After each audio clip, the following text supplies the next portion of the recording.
Shalom, selamat pagi. Kita bersyukur semua kepada Tuhan untuk kepercayaan Tuhan dalam kehidupan kita. Saya percaya ketika kita masih hidup di dunia ini, ada maksud dan tujuan Tuhan yang begitu jelas dalam hidup kita. Supaya kita memberi pengaruh tentang kerajaan Allah, kita menjadi terang, menjadi garam, kita menjadi presentasinya Tuhan di dalam kehidupan kita. Karena itu kita masih terus belajar bagaimana caranya untuk kita bisa hidup di dalam pola Allah. Dunia punya pola tersendiri, iblis juga punya pola tersendiri, dan Allah juga punya pola tersendiri. Karena itu pikiran kita dengan pikiran Tuhan sejauh langit dengan bumi. Karena itu kita akan terus belajar minggu ini bagaimana kita memahami pola Allah dalam hidup kita dan kita hidup di dalam pola Allah. Ketika kita hidup dalam pola Allah, tentu ujungnya pasti kehidupan, pasti damai sejahtera, pasti kebaikan, pasti kemurahan, mendatangkan berkat-berkat Tuhan untuk orang-orang di sekitar kita, kota dan bangsa kita, bahkan kita menjadi berkat untuk bangsa-bangsa bagi kemuliaan Tuhan. Karena itu kita masih membaca dari Kisah Rasul pasal 17 ayat 1 sampai 34 dan Mazmur pasal 144 ayat 1 sampai ayat yang ke-15 dan kitab Amsal pasal 17 ayat 27 sampai ayat yang ke-28. Kita kemarin sudah belajar bahwa pola Allah itu adalah pasti kasih. Kenapa? Karena Allah disebut kasih. Dia tidak disebut iman. Allah adalah kasih. Dan kasih adalah hukum yang pertama dan terutama. Isi Alkitab kita kalau disatukan semua cuma ada satu kata. Kasihi Tuhan, dan hukum yang sama dengan itu adalah mengasihi sesama. Karena itu kita tahu bahwa baik dalam Injil Yohanes maupun dalam suratannya, dia terkenal sebagai murid yang begitu dalam sekali menyampaikan tentang kasih. Dia berkata bahwa seandainya kasih Allah ada dalam hidup kita, kita tidak akan pernah hidup lagi di dalam ketakutan. Kita tidak akan pernah lagi hidup bisa dipengaruhi oleh dunia yang dipakai oleh iblis untuk mengintimidasi kita. Seandainya kita memahami kasih dan hidup di dalam kasih. Karena itu Allah itu punya pola, karena dia kasih. Polanya adalah kita perlu hidup di dalam kasih. Saya merenungkan, apa sih kasih? Kasih itu adalah Allah. Ingat ketika kita terima Yesus, Allah ada dalam hidup kita. Jadi kita tidak perlu berusaha mencari kasih. Kita tidak perlu pakai kekuatan kita. Karena ketika kita coba mengasihi dengan kekuatan kita, kita pasti gagal. Karena kasih Allah itu tinggal dialirkan. Kita menyadari Allah ada dalam hidup kita, Allah yang adalah kasih. Karena itu dikatakan dalam Yohanes 1 ayat 14, firman telah menjadi manusia dan diam di antara kita, dan kita telah melihat kemuliaannya, yaitu kemuliaan yang diberikan kepadanya sebagai anak tunggal Bapa, penuh kasih karunia dan kebenaran. Jadi karena kepenuhannya kita semua menerima kasih karunia demi kasih karunia. Jadi ketika kita memiliki Yesus dalam hidup kita, dari kasih karunia kepada kasih karunia, jadi kita tinggal mempraktekkan. Karena itu kasih adalah sebuah perintah. Jadi bukan perasaan. Nah, seringkali kita gagal mengasihi dan jatuh kepada kasih manusia karena kita mengasihi dalam kasih, kita salah memahami, kita pikir kasih itu adalah perasaan. Tidak, kasih bukan perasaan. Kasih adalah Allah sendiri. Kasih adalah sebuah perintah. Aku memberikan perintah baru kepadamu. Kalau perintah lama adalah kita disuruh mengasihi sesama kita seperti diri kita. Tapi perintah yang baru adalah kasihilah sesamamu seperti aku telah mengasihi kamu. Bagaimana cara Tuhan mengasihi kita? Itu yang disebut kasih yang tidak bersyarat.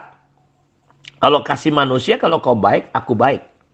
Ya, makanya kita sering gagal. Nah, karena itu kita coba menghidupi, ya, hidup di dalam polanya Allah.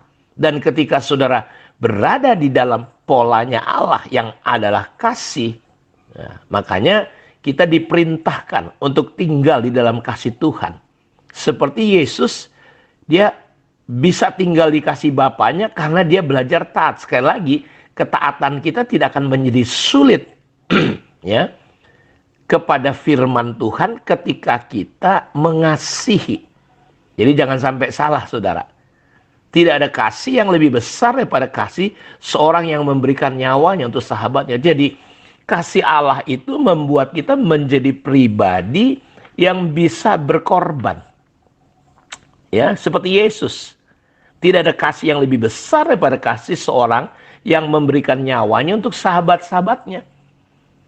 Ya, tidak terlalu sulit mendoakan musuh kita, mengasihi musuh kita, mengasihi orang-orang yang tidak ideal. Kalau saudara memahami bahwa Allah adalah kasih, dan engkau menyadari bagaimana mengaplikasikan kasih, bahwa kita hanya tinggal melakukan, bahwa kasih adalah perintah, jadi kita tinggal praktekkan saja, mengasihi saja, dia akan keluar. Sama seperti lampu, ada knopnya. Saudara nggak bisa melihat lampu itu menyala kalau knopnya nggak dipencet. Apa knop yang harus kita lakukan? Ya, kita lakukan saja, karena ini perintah. Perintah itu kan diingkari atau ditaati. Karena itu Bapak Ibu, saya mau ajak ya, hari-hari ini ke depan kita betul-betul mau belajar hidup di dalam mengasihi. Itu yang kita lihat beberapa waktu yang lalu, bahwa kalau kita mengasihi, kita mengenal Allah dan Allah tetap di dalam kita.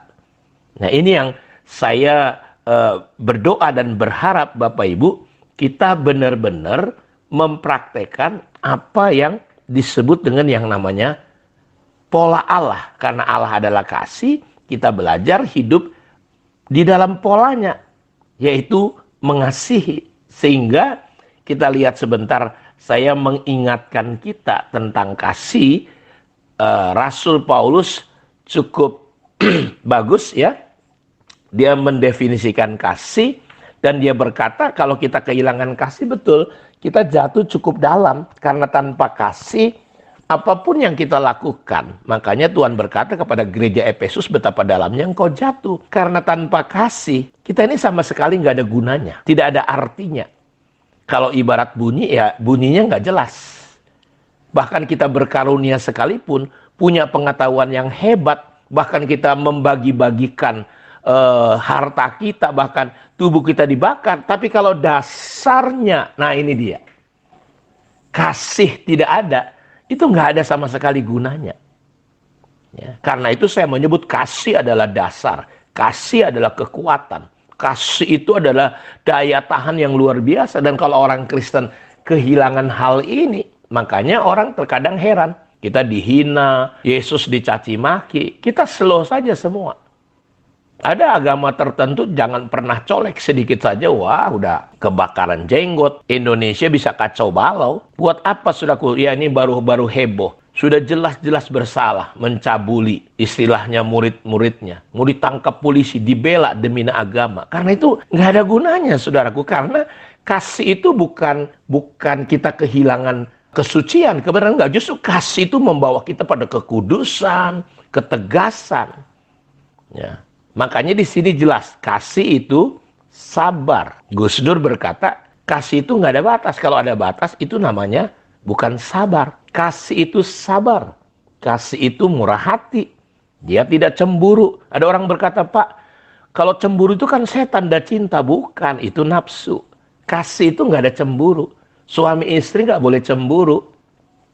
Ya, dia tidak memegahkan diri. Lihat, kalau saudara melakukan segala sesuatu pelayanan apa saja, saudara nggak bakal memegahkan diri dengan perbuatan-perbuatan saudara. Kasih tidak sombong. Ya, dan kita akan belajar nanti lebih detail lagi definisi kasih ini dari apa yang dikatakan Rasul Paulus, karena waktu tidak cukup ya. Kiranya Tuhan memberkati kita semua. Mari kita berdoa. Bapa, terima kasih. Diberkatilah untuk kami belajar untuk hidup dalam polamu, dan Engkau adalah kasih. Pola Tuhan adalah kasih. Karena itu kami mau belajar hidup di dalam polanya Allah, yaitu mengasihi. Terima kasih, diberkatilah semua anak-anak-Mu. Dalam nama Yesus kami berdoa. Amin. Tuhan memberkati kita semua. Shalom.